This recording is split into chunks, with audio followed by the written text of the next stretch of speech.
खासी ही नहीं, पूरे हरियाणा की सब्जी मंडी इसी तरह से वीरान पड़ी हुई है। क्योंकि ये व्यापारियों ने पहले ही कह दिया था कि 20 तारीख को पूरे हरियाणा में सब्जी मंडी बंद रहेगी।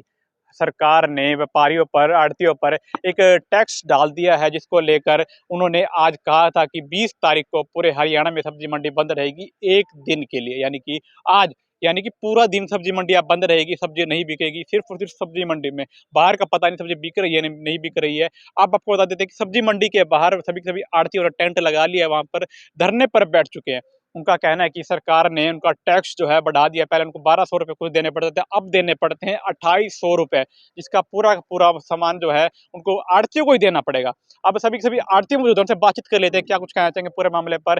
क्या एक दिन की हड़ताल से सरकार जागेगी, उनकी बात मानेगी? बात कर लेते हैं सभी व्यापारियों से, क्या कुछ कहना चाहेंगे पूरे मामले पर। इसका मेन कारण पूर्व की सरकार द्वारा हमारे ऊपर मार्केट फीस व HDF नहीं लगाया जाता था, लेकिन कोरोना काल में हमारे ऊपर 1% मार्केट फीस एवं 1% HDF कोरोना काल के अंदर थोपा गया, जिसकी हम निरंतर विरोध करते रहे। और जब हमें एक साल पहले 11 जनवरी 2022 को माननीय कृषि मंत्री जी ने अपने ट्विटर के माध्यम से यह घोषणा कर दी कि 1% मार्केट फीस और HDF को पूर्णतः ख़त्म कर दिया गया है, लेकिन उसके बाद भी इसको ख़त्म नहीं किया गया। लेकिन अब 1 दिसंबर 2023 को एक नया नोटिफिकेशन आया है, जिस पर हमारे ऊपर अतिरिक्त कर डाला गया है।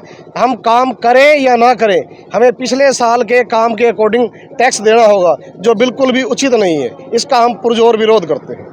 पहले का टैक्स था ये जो अब बढ़ाया गया है? पहले टैक्स नहीं था, ये खत्म था। ये टैक्स कोरोना काल में हमारे ऊपर कोरोना फंड के नाम पे लगाया गया था, और सरकार ने ये कहा था कि इस वक्त प्रदेश के अंदर सारे कारोबार बंद हैं और मुख्यतः 3 ही कारोबार चल रहे हैं: सब्जी, दूध, व्यापार और दवाइयाँ।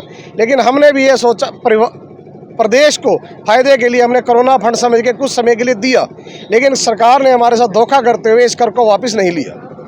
अब कितना टोटल बढ़ाया गया इस कर को? 40% इस कर को बढ़ाया गया है। जैसे हम पहले 2% देते थे। एक उदाहरण लीजिए, जैसे 60,000 का स्लैब है, 60,000 वाले को 82,500 रुपये भरने पड़ेंगे, और 60,000 1 रुपया होते ही तो उस स्लैब को 40% बढ़ा दिया जाता है। 2% सीधा 40% बढ़ाया गया। 2% का इधर, जैसे हम 1 लाख पे 2,000 भरते थे, अब 1 लाख पे हमारे को 2,800 भरना पड़ेगा। इस तरह से 40% 2,000 पे बढ़ गया, और हर साल 10% की वृद्धि होगी।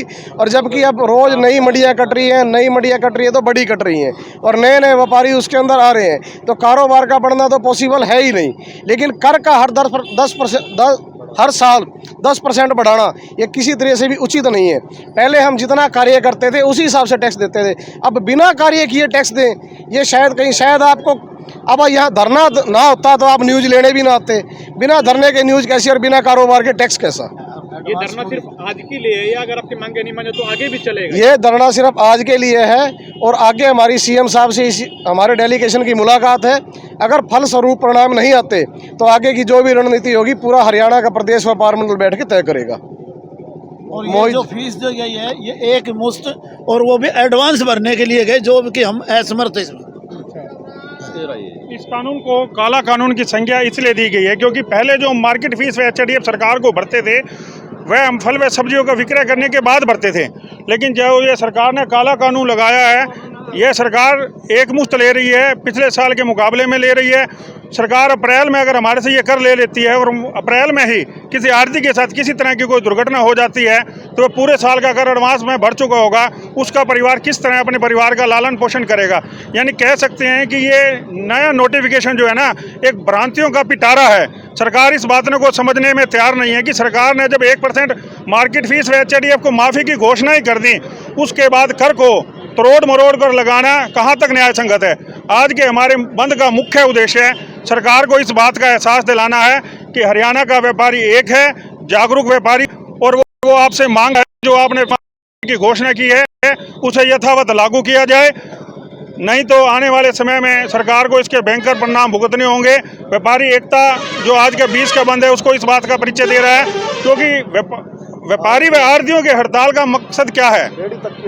आज आप देख पा रहे हैं कि सरकार, हमारी प्रतिपक्ष की 15वीं लोकसभा की सुषमा स्वराज जो नेता थी, उनका कहना था कि आढ़ती जो है ना, किसान, मजदूर और सरकार के बीच में कड़ी का काम करता है। उनका ये मानना था कि देश की प्रदेश की सरकारें लोगों को इतने रोजगार उपलब्ध नहीं करवाती जितने रोजगार आढ़ती उपलब्ध करवाता है।